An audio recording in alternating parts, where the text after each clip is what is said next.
All right, so let's finish up with this progression here, this diatonic and non-diatonic clustering progression. And then I'm going to talk about, just wrap up a little bit with the 2-5-1s for you, give you some other ways of looking at them. So we went to that 4 dominant 7th chord, and this is a nice trick in which you change the 4 chord into a dominant 7th chord, and then sometimes changing it into a minor 7 is cool as well. All right? But in this case, we're going to change it into a dominant 7. So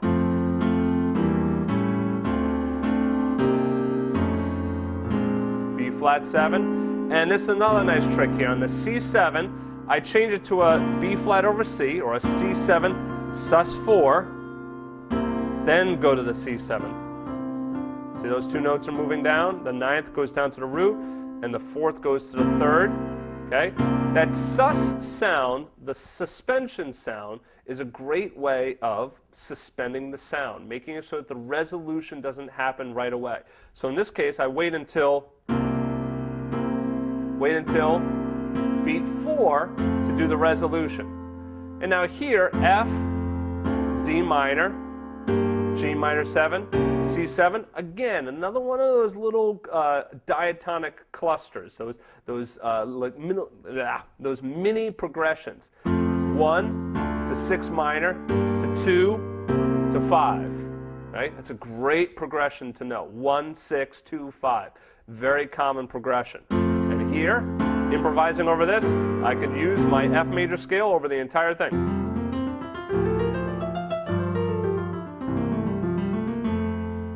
All F major scale. Now, that wraps up this basic progression. Let's talk a little bit about the 2-5s again. Typically, when you have a 2-5 going to a minor chord, it's going to be a minor 7 flat 5 to a dominant 7th chord, then to your minor. When you have a 2-5 going to a major chord or a dominant chord, it's going to be a 2 minor to a 5-7, then to a dominant chord, in the case of this progression, or a major chord. Okay? Now, in both cases, what you're looking at, and this is real important, so really pay attention to what I'm saying here. What you're looking for is you're looking for the last chord. That is your target. Forget about the 2 chord, forget about the 5 chord for right now. All you're looking for is where are you getting to? What is that target chord? Okay? So in this case, you have D minor as a target chord, you have B flat 7 as a target chord, and a little bit later you have G minor 7, C7, F is a target chord again. Right? That target chord, if it is a minor target chord, then you use a natural minor scale on that chord. Okay? If it is a major or a dominant, then think major scale for right now. Let me just give you a couple of for instances. If I'm trying to get from G minor 7 to C7 to F major 7 or F whatever, or some kind of F major chord, what I'm thinking is, okay, well, what is that last chord? It's a major. All right, so let me think major scale, F major scale. So that's my target chord, my 1 chord. It's a major sound, okay? So I'm going to use a major scale. That same F major scale I can use over that 2 and the 5. So, or here, over G minor. Let me do it nice and slow. I know these are going to sound muddy down here, but it's just to get the point across. Then to C7. Then to F. Okay? So, G minor 7. And I can move around on that scale. C7, then to F. What notes should you play? Well, that's really up to you. You could start to outline notes from the chord. Ending on chord tones is always going to be nice, whereas that doesn't sound as resolved. That definitely doesn't sound as resolved, but that sounds good. Okay. All right, let's take another example. When I went to that B flat dominant 7, C minor, F7, then the B flat 7. So that B flat 7 is a major sound. So let me think B flat major.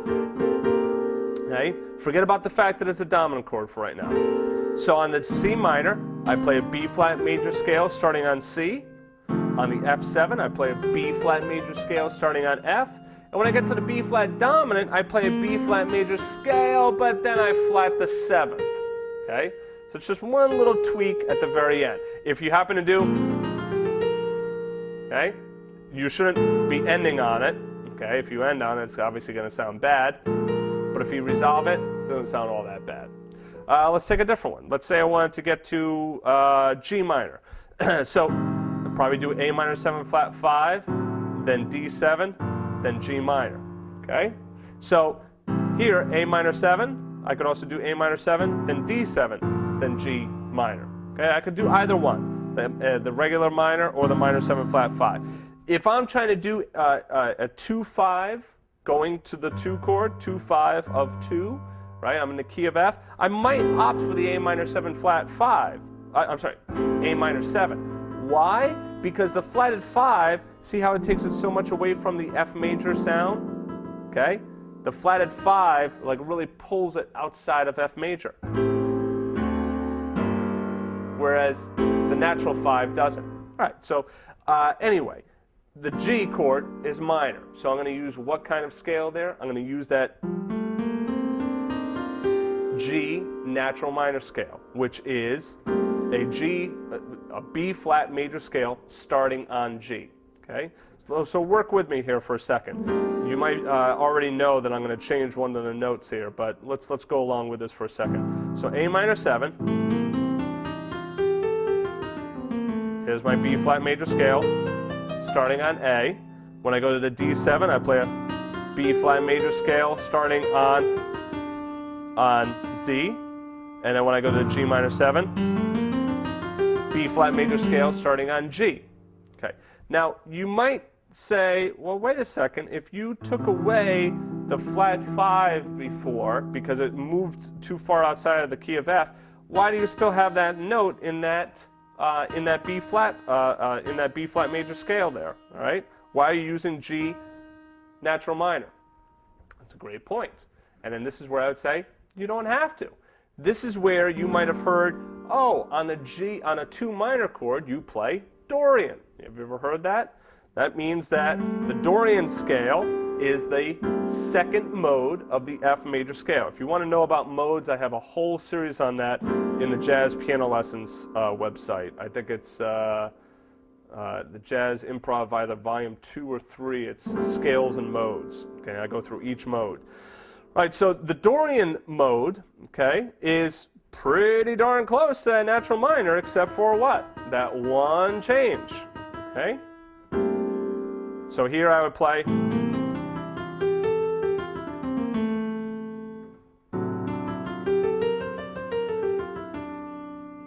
and then so you can see that that one scale works okay over most of the chords, except for which one? That, okay, that's fine, but this one doesn't really get that dominant sound in there, okay? What if I were to change that chord? What if I did the 3, then just to a 6, then to a 2 chord? So if I did 3, 6, 2, I could still think of it in that same 2-5 kind of way, all right? Now bear with me for a second. I could still kind of think of this as a 2-5, even though it's not a 2-5. But if I look at it like a 2-5, on that 3 chord, I'd play that. On the 6 chord, play that. On the 2 chord, play that. So can you start to see how these diatonic chords just really pull from one scale, that major scale? And when I start to see these 2-5s as well, this 2-5-1 cluster, right? Now when I see that as a cluster of chords, right, and I can pick that out, and I see that in progressions, I know that, oh wait, all I need is really one scale, and it can work pretty much over all 3 of those chords. It's a huge weight lifted off of your shoulders, especially when you start learning to improvise, okay? Rather than having to think about all these different scales. Because You know, I have people ask me, how are you ever going to be able to remember all these scales? Or better still, be able to recall them on a moment's notice when you're improvising. The answer is you might not be able to. It might just be too much for you to be able to recall all of these scales. This is why it's easier for you to boil it down to its most common denominator, all right? One scale. So hope that helps. I might have to do another lesson on this. If you have questions, just ask in the forum, and I'll be happy to maybe do a Willie's Answers section on it or something like that, or a follow-up lesson. See you in the next chapter.